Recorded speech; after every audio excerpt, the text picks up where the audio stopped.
Yeah, so with the Everywhere tool, we've found it's very popular with travelers globally as well as in Korea.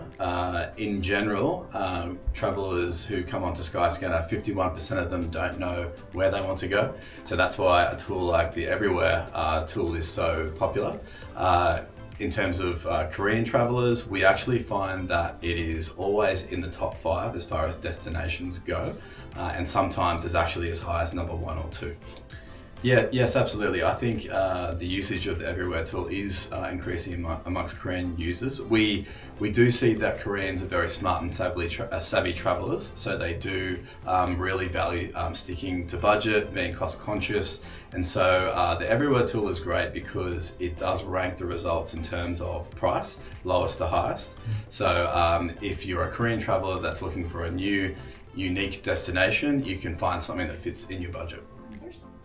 Sure, yes. I've mentioned the Everywhere search, which obviously we know is very popular already.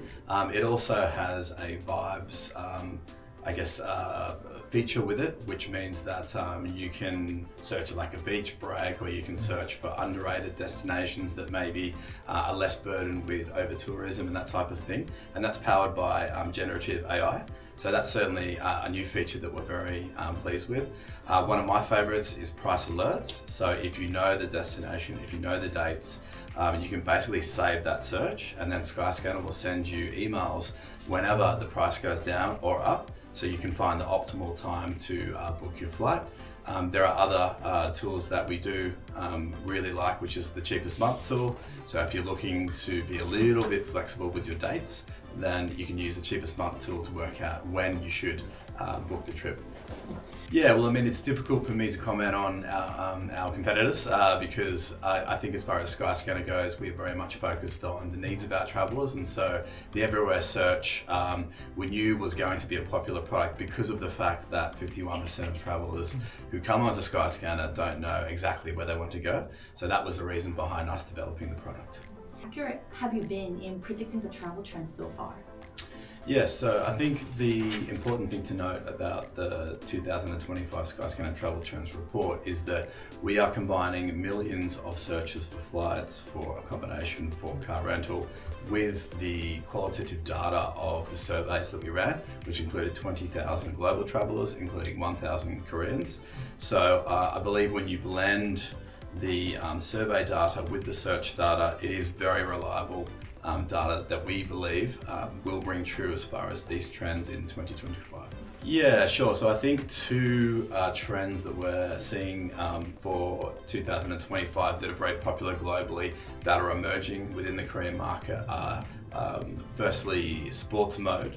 So off the back of the 2024 Paris Olympics, off the success of a show like F1 Drive to Survive, we've seen a lot of global popularity for sports events where people feel a sense of occasion. We believe that that trend is growing within Korea, and not just to be at a sporting event, but to participate in maybe classes and that type of thing, fitness classes. We do see that emerging within Korea. The other one is the cowboy core trend. So this is certainly something that has been a global sensation around music, country fashion. We do see that there was a feature in a Korean show, Music Adventure by Accident, where they took the participants to a Texas ranch to experience this sitting around a campfire and telling stories. So we do see these two global trends emerging within the Korean market. Yeah, sure. So with 2025, the main theme for travel that we're seeing is this want for a collective experience. So whether that is going to a live sporting event and being amongst like-minded people, or whether that is going to an immersive art exhibition where you can interact with the art and other people are doing the same thing, whether it is the cowboy core theme of sitting around a campfire and sharing stories with other people. We're certainly seeing that this focus on a communal type of travel rather than a focus on the individual is the main theme that we're seeing for 2025. Now, as far as how much Koreans are looking to spend on travel, 79% of respondents told us that they were looking to spend more in 2025 than this year. And 44% said that they would spend more on flights, 40% said they would spend more on hotels, and 20% said they'd spend more on their rental car budget. In the younger generation, and if as their main customer base, and if so, why? Yeah, absolutely. So people in their 20s and 30s are hugely important to the leisure travel industry because they are both trend followers and trendsetters. So it's absolutely important to make sure that we can predict these trends and certainly act on them. We have seen that with particularly with young Korean travelers, they do like to be active when they're traveling. They do like to communicate freely, and they do like to document their travel. And so absolutely we are aware that this is a very important segment for Skyscanner.